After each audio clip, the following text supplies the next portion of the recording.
Hi, my name is Chris Case. I'm an Education Project Manager with the Vermont Agency of Education, and this is a presentation about the school effectiveness section of the Vermont State Plan, and the topic that it deals with is the identification of schools for comprehensive and targeted supports. So in this presentation, we'll be talking about how comprehensive schools and targeted schools are identified as needing support, and then how they each exit identification. So first, let's talk about how comprehensive schools are identified. ESSA requires that the state of Vermont identify at least 5% of the schools in the state as comprehensive schools, as being in need of comprehensive supports. And in Vermont, that equates to about 12 schools. And so we'll be identifying these schools once every 3 years, and the comprehensive schools will function as cohorts that will go through 3-year improvement cycles. We'll be identifying comprehensive schools based on the school's current performance and also the degree to which they're improving or closing their equity gaps.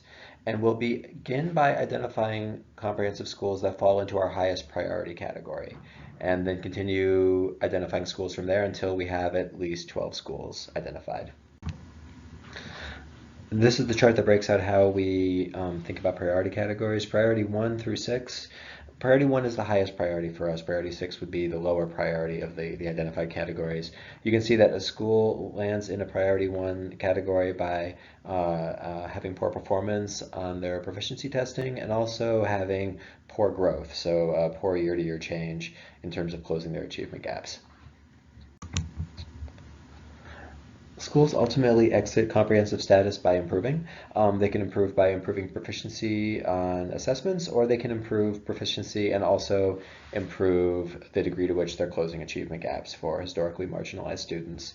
And if schools do not exit comprehensive status after 3 years, then they move on to the next tier of comprehensive status, which requires more intensive supports from the agency and generally more direction and guidance from the agency on how to proceed with continuous improvement efforts. Here's the chart illustrating how the degree to which schools need to improve in order to exit comprehensive status. You can see that they can either move down the chart by 2 categories, from a priority 1 to a priority 5, for example, which is a substantial increase in proficiency, or they can increase their proficiency and also increase their equity gap closure, which would move them from a priority 1 to a priority 4 on this chart. So 1 down and 1 over, or 2 down at a minimum, is the baseline for exiting comprehensive status. The targeted identification is the less intensive of the two, between targeted and comprehensive. In order to be identified as a targeted school, a school needs to consistently underperform with one or more of its students groups. And underperforming meaning that there needs to be a very big equity gap for that student group and that there's a little to no reduction in that gap over time. Targeted schools are identified annually as opposed to comprehensive schools, which are identified once every 3 years. And if a targeted school consistently underperforms for one of its student groups for 3 consecutive years, in the 4th consecutive year of underperforming for that group, they will be identified as a comprehensive school. This is the chart illustrating how targeted schools are identified.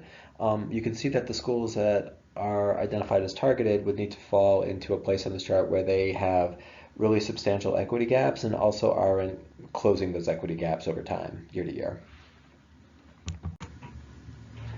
Schools exit targeted status by improving, similar to comprehensive schools. In the case of targeted schools, we're looking for improvement where a school will be significantly reducing its equity gap and also showing that they are closing that equity gap over time, where year to year they're moving in the right direction. Also looking at some caveats to exiting targeted status.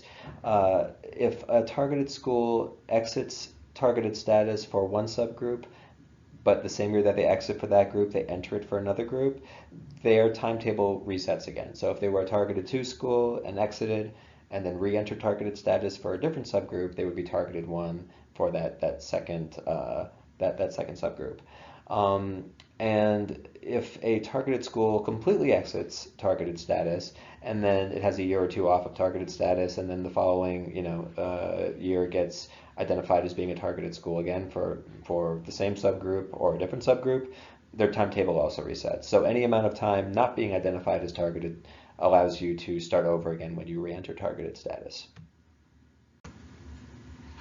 If you have any questions about this section of the plan, please get in touch. Thank you for your time and for your input, and we're looking forward to getting your feedback.